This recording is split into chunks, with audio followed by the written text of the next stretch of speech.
Right now, we're living in exponential times. We're moving to a world where pretty well everything with a power supply and a CPU is going to connect to the network.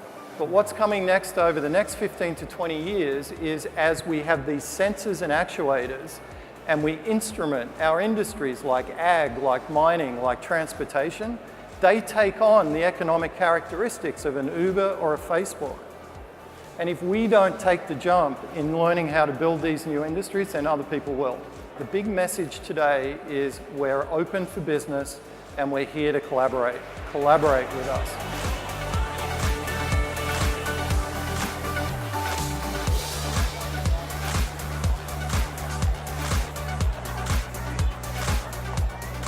So our vision is to create Australia's data-driven future.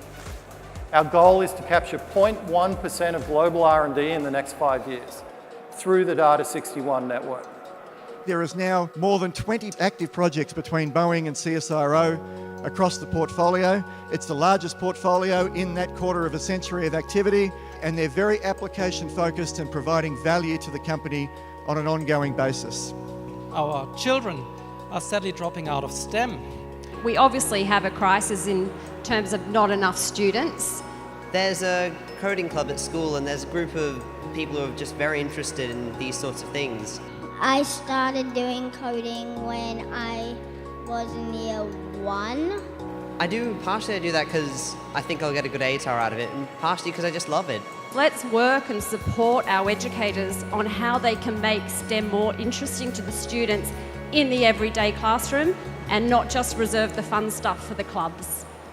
If we play to our strengths, our incredibly talented people, our lifestyle superpower status, our access to a global marketplace, and if we address these fundamental challenges that we have in the policy space around changes to our culture, the attraction of capital, that greater collaboration and cooperation between our incredible institutions and the private sector on the commercialisation of our ideas. If we upskill the Australian workforce, and if we ensure that government is this exemplar of innovation, I am deeply optimistic about the future of our country. I'm deeply optimistic that we will hand over to the next generation of Australians a country that has more opportunity, not less. A country that is no longer accepting itself as the lucky country, but a country that is prepared to make its own luck and will strive to be not just a regional leader in innovation, but a global hub of innovation and entrepreneurship. And so you can think of this like the check engine light in your car.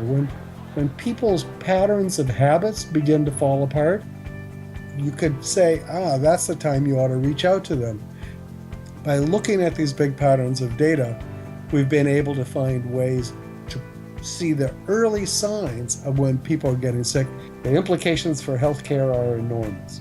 Cybersecurity is a pretty important topic for Cisco right now. In fact, one of our top 5 priorities. In order to adopt new business models, to grow new businesses, people need to be able to trust in cyberspace. Yeah, with Atlassian's growth, one of the challenges we find is actually finding the talented people that can help us at the speed we need to go at. We've got to create an industry that inspires people to follow that path, to know that there's going to be work for them in Australia so that they don't feel compelled to take it on and know that they've got to leave the country to go have a great career.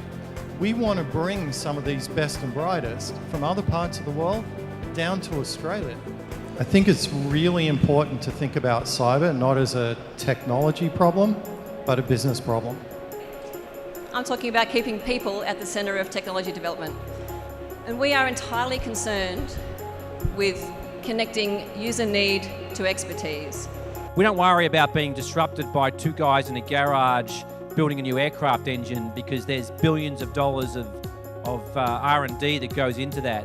But we worry about 2 guys in a garage building software that makes our engines run more efficiently, and then we lose control of the hardware. So that's what we're focusing on at the moment. We actually have to get people to start talking to each other and realising that keeping it to yourself is the pathway to failure, and opening up and sharing and collaborating is actually the pathway to success. I know now that a 10-year-old in our society in 15 years will be dealing with business and government in profoundly different ways.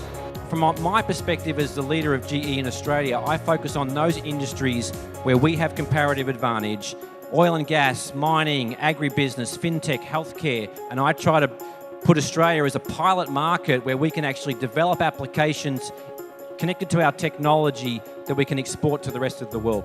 Startups won't create jobs unless they're scalable. It's, I think, one of the great issues of our time. How little collaboration there is between the university sector or the research sector and the business sector. We're the lowest in the OECD. I'm, again, a glass half full. I have to be. I mean, it's great that we're 33 last on the list because it can only improve during my reign. Yeah, that's right. Part of it is we somehow need to create this license to fail. But the changes I expect will take a generation.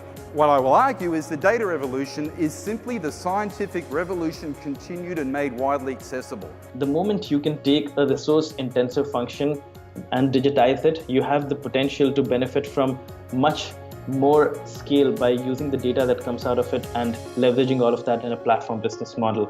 We have the greatest jobs in the world because we sit there all day and just solve really challenging, interesting problems. From bees through to devices, through to, sleep apnea. So you never know what you're going to be working on the next day. What makes us work is because we believe we are not building microchips, we are building the future of Australia. 80% of everything we eat rely on bees. And we have that feeling that we can do something about this, we can change this. This is what moves us. And this really is about a showcase I mentioned up front of the talent and capability inside of Data61. And the core takeaway is that we're here to collaborate.